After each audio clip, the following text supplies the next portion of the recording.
a quiet college town, a savage crime, and a case that would grip the entire nation for nearly 3 years. In November 2022, 4 University of Idaho students were murdered in their own home. The suspect? A criminology PhD student named Bryan Kohberger. Now, in a shocking turn of events, Kohberger has pleaded guilty, avoiding trial and sealing his fate behind bars. This is the story, from the night of the murders to the emotional courtroom showdown that brought a final verdict, and the questions that still remain.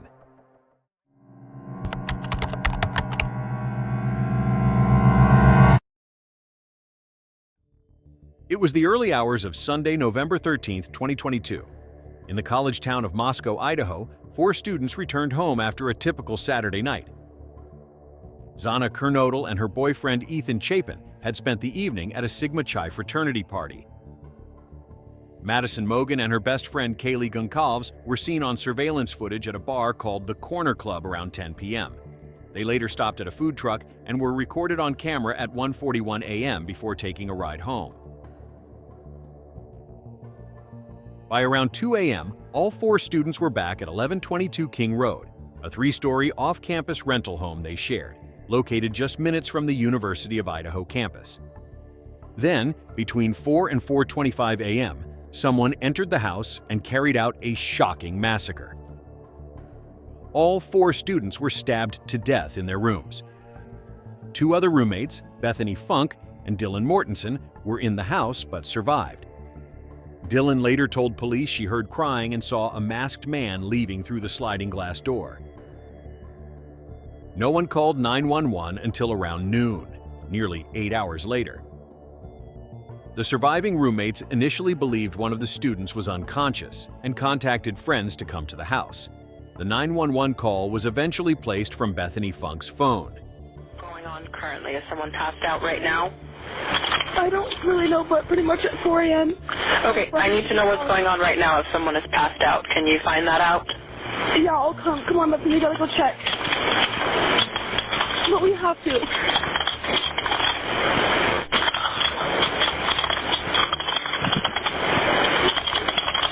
Is she passed out?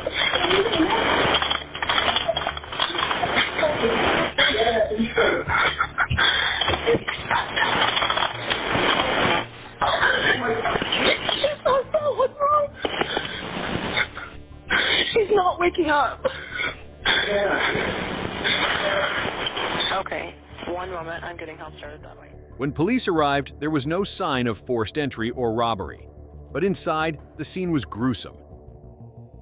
The victims had been stabbed multiple times with a fixed blade knife. Some showed defensive wounds. On Madison Mogan's bed, investigators found a tan leather knife sheath stamped with a USMC insignia. A single trace of DNA was found on the snap. The case drew national attention. The Moscow Police Department, Idaho State Police, and FBI collaborated on the investigation. A white Hyundai Elantra was seen repeatedly circling the King Road area before and after the murders. Cell phone tower data also placed a phone tied to Kohberger near the residence at least 12 times before the attack. Notably, the phone was turned off from 2:47 a.m. to 4:48 a.m. on the night of the murders, then reconnected near Pullman. Around 9:12 a.m., the phone again pinged near the King Road home, suggesting a possible return to the scene. Using genetic genealogy, the FBI identified a suspect. A DNA sample recovered from trash at Kohberger's family home in Pennsylvania matched the DNA found on the knife sheath. On December 30, 2022, Bryan Kohberger was arrested in Pennsylvania. Investigators noted that Kohberger was seen wearing surgical gloves while cleaning out his vehicle and handling trash. These observations were reported in affidavits but were not discussed at sentencing. Kohberger was a 28-year-old PhD student in criminology at Washington State University in Pullman, Washington, just across the state line from Moscow. He had previously earned a master's degree in criminal justice and criminology. His classmates and former students described him as quiet and intense. Prior to his arrest, Kohberger had posted a recruitment survey on Reddit for ex-convicts, asking them to describe their thoughts and emotions before, during, and after committing a crime. The survey was part of a project at DeSales University. There is currently no confirmed evidence that Bryan Kohberger personally knew any of the victims. Investigators have not disclosed any documented relationship, and court filings have not revealed a direct connection. Kohberger was extradited to Idaho and charged with 4 counts of first-degree murder and 1 count of burglary with intent to commit murder. At arraignment, Kohberger stood silent, prompting the judge to enter not guilty pleas on his behalf. You understand the charge in count 5, murder in the first degree. Do you understand the maximum penalty? Yes. And Ms. Taylor, is Mr. Kohberger prepared to plead to these charges? Your Honor, we will be standing silent. And because Mr. Kohberger is standing silent, I'm going to enter not guilty pleas on each charge. In June 2023, prosecutors filed notice of intent to seek the death penalty, citing aggravating factors. His defense attorneys filed multiple motions, including a motion to dismiss the grand jury indictment, a motion to move the trial due to publicity, and challenges to the FBI's use of genetic genealogy. In one filing, the defense claimed that Kohberger was driving alone on the night of the murders, but did not specify a location, raising further questions. Due to extensive media coverage, the trial was moved to Boise, Idaho. Jury selection was scheduled for July 30, 2025. In a surprise development, Kohberger pleaded guilty on July 2, 2025, as part of a plea deal to avoid the death penalty. He admitted to all charges and waived his right to appeal. Under Idaho law, the plea meant Kohberger forfeited any opportunity for a trial, appeal, or sentence reduction. On July 23, Judge Stephen Hippler sentenced him to 4 consecutive life sentences without the possibility of parole, 10 additional years for burglary, and over $270,000 in fines and restitution. Even in pleading guilty, he is giving nothing hinting of remorse or redemption, nothing suggesting even a recognition or understanding, let alone regret for, the pain that he has caused. I hereby sentence Mr. Kohberger as follows. On count 1, burglary, 10 years fixed, 0 years indeterminate. I also impose a fine of $50,000. Count 2, first-degree murder of Madison Mogan. I sentence the defendant to a fixed term of life imprisonment without the possibility of parole, a fine of $50,000, and a civil penalty of $5,000 payable to the family of the victim. On count 3, for first-degree murder of Kaylee Gonsalves, I sentence the defendant to a fixed term of life imprisonment without the possibility of parole, a fine of $50,000, and a civil penalty of $5,000 payable to the victim of the family, or to the family of the victim, pardon me. On count 4, for the first-degree murder of Xana Kernodle, I sentence the defendant to a fixed term of life imprisonment without the possibility of parole, a fine of $50,000, and a civil penalty of $5,000 payable to the family of the victim. On count 5, for the first-degree murder of Ethan Chapin, I sentence the defendant to a fixed term of life imprisonment without the possibility of parole, a fine of $50,000, and a civil penalty of $5,000 payable to the family of the victim. The sentences on counts 1, 2, 3, 4, and 5 shall run consecutively to one another.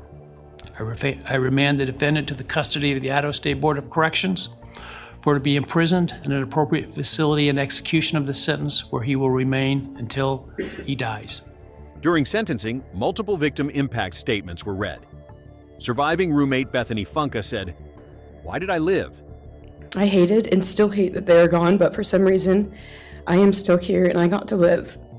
I still think about this every day. Why me? Why did I get to live and not them? For the longest time, I could not even look at their families without feeling sick with guilt." Dylan Mortensen described trauma and panic attacks. Because of him, 4 beautiful, genuine, compassionate people were taken from this world for no reason. And then there are the panic attacks. The kind that slam into me like a tsunami out of nowhere. I can't breathe. I can't think.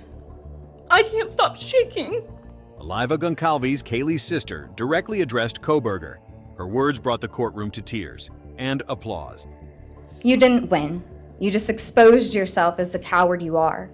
You're a delusional, pathetic, hypochondriac loser who thought you were so much smarter than everybody else.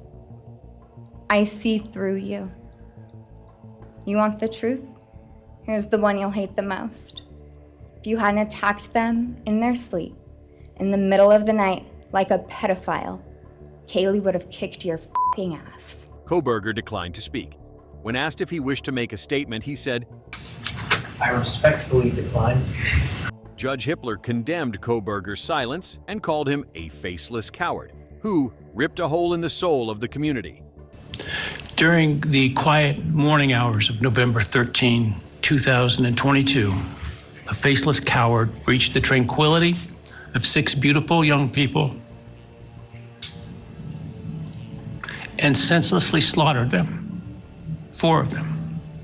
Kohberger is expected to be transferred to a high-security Idaho state prison. Due to the high-profile nature of the case, relocation to an out-of-state facility is possible, though not confirmed. Some victim families expressed relief. Others said they felt robbed of answers. The house on King Road was demolished in late 2023.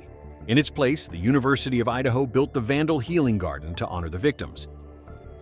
Ethan Chapin's family founded the Ethan's Smile Foundation, providing scholarships in his name. Kaylee Goncalves' family continues to speak publicly and push for legislative changes in victims' rights and campus safety. Why did he do it? No official motive has been confirmed. Law enforcement and prosecutors have not released evidence indicating a clear reason for the murders. Some criminologists have theorized that Kohberger may have been driven by a desire for power, control, or a fantasy of outsmarting police. But these remain unconfirmed and speculative. Bryan Kohberger will die behind bars, but the questions he left behind and the lives he stole continue to echo. Was justice served? Was the plea deal the right decision?